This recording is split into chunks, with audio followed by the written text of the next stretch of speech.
हफ्ते बाजार में उतार चढ़ाव के बीच कारोबार हुआ और आखिरकार निफ्टी इस हफ्ते करीब 1% गिरकर 15,752 के पास बंद हुआ। निफ्टी बैंक में भी करीब 1.5% की गिरावट देखी गई। जहां तक हफ्ते के आखिरी कारोबार दिन की बात है तो आज निफ्टी में 28 अंकों की गिरावट हुई, जिसके बाद निफ्टी 15,752 और सेंसेक्स 111 अंकों की गिरावट के साथ 52,908 के पास बंद हुआ। हालांकि निफ्टी बैंक और मिड कैप में तेजी भी देखी गई। हफ्ते भर और आज दिन भर बाजार में कैसी रही हलचल, बता रही हमारी सहयोगी प्रियंका उपल आनंद। देखिए, आज के कारोबार की भी बात करनी होगी और पूरे हफ्ते की भी कारोबार की बात करनी होगी। तो सबसे बड़ा एक इम्पैक्ट जो क्रिएट किया वो क्रूड ने क्लियरली जब भी क्रूड के कच्चे तेल के कारण वोलेटिलिटी आई है, आपको कंप्लीटली इसका इम्पैक्ट दिखा है उन लोगों पर जो बेनिफिशियरी होते हैं और उन लोगों पर भी जो प्रोड्यूसर होते हैं। लेकिन आज का दिन तो एक्सेप्शनल था।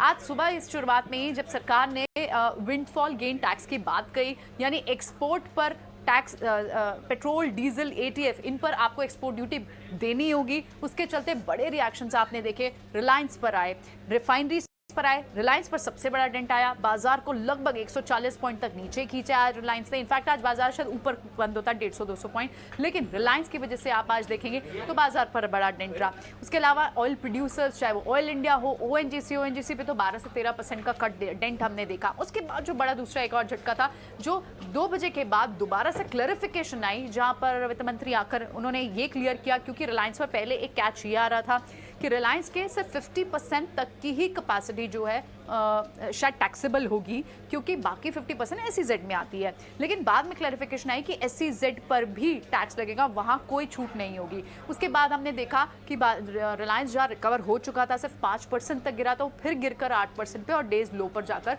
बंद हुआ है। तो ये एक बड़ा न्यूज़ मेकिंग मूवमेंट जो है आज कंप्लीटली ऑयल की तरफ से आई। क्रूड के चलते, क्रूड की उस चाल के चलते जो ऑयल प्रोड्यूसर्स हैं या फिर ऑयल रिफाइनर्स हैं, उन पर आज हमने मूवमेंट देखी। और पूरे हफ्ते में भी इसी वॉलेटिलिटी पर आप काउंटर्स को देखें, सेक्टर्स को देखें, जिनको जब क्रूड कम हुआ तो आपको पेंट स्टॉक्स और टायर स्टॉक्स वहाँ एक बाउंस बैक दिखा, और जब क्रूड बढ़ा तो आपको ऑयल प्रोड्यूसर्स लाइक ओएनजीसी और तमाम दूसरे काउंटर्स पर जीआरएम्स के फायदा आपको रिलायंस जैसे काउंटर्स पे देखने को मिला। सो ओवरऑल आज के दिन में अगर आप बात करें तो बड़े जो लूजर्स थे वो आपको इन्हीं स्पेसेस से देखने को मिले।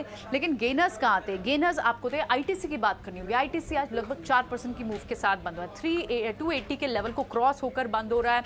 बजाज ट्विंस चले, सारे ही फाइनेंस काउंटर्स आपको दिखेंगे, क्योंकि एक और न्यूज़ आई कि गोल्ड पर इंपोर्ट ड्यूटी बढ़ाई गई, जिसका चलते आपने देखा कि टाइटन तो नहीं चला, लेकिन मुथूट फाइनेंस हो, ये गोल्ड फाइनेंस काउंटर है। उसके अलावा दूसरे, इस न्यूज़ के चलते दूसरे finance counter like Shriram transport finance, LIC housing finance, Canfin home सुबह चल रहा था। तो सारे finance counters and Bajaj twins of course, ये इन सब स्टॉक्स में मूवमेंट देखने को मिली।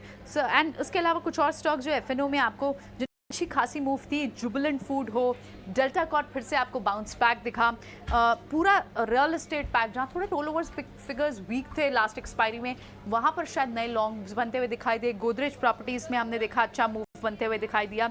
और क्लियरली एचडीएफसी लाइफ जैसे काउंटर्स, वहाँ पर आपको जहाँ पर पीछे टॉप लूजर था और उसके बाद आपको बाउंस बैक करके फिर से गोदरेज, एचडीएफसी लाइफ हो, एचडी, एएमसी को हमने ट्रैक किया इस हफ्ते में, जहाँ पर अच्छी मूव्स निकल कर आई। और इस पूरे हफ्ते में एक चीज़ और नहीं भूली होगी, ऑटो पैक ने फिर से आउट परफॉर्म किया, जिसमें महिंद्रा एंड महिंद्रा, 2 बड़ी इंपॉर्टेंट डेवलपमेंट्स थी। महिंद्रा की नई एसयूवी लॉन्च हुई, मारुति की नई 10 वेरिएंट्स की ब्रीजा लॉन्च हुई। सो ये कुछ हीरो स्टॉक्स भी रहे थे इस पूरे हफ्ते के।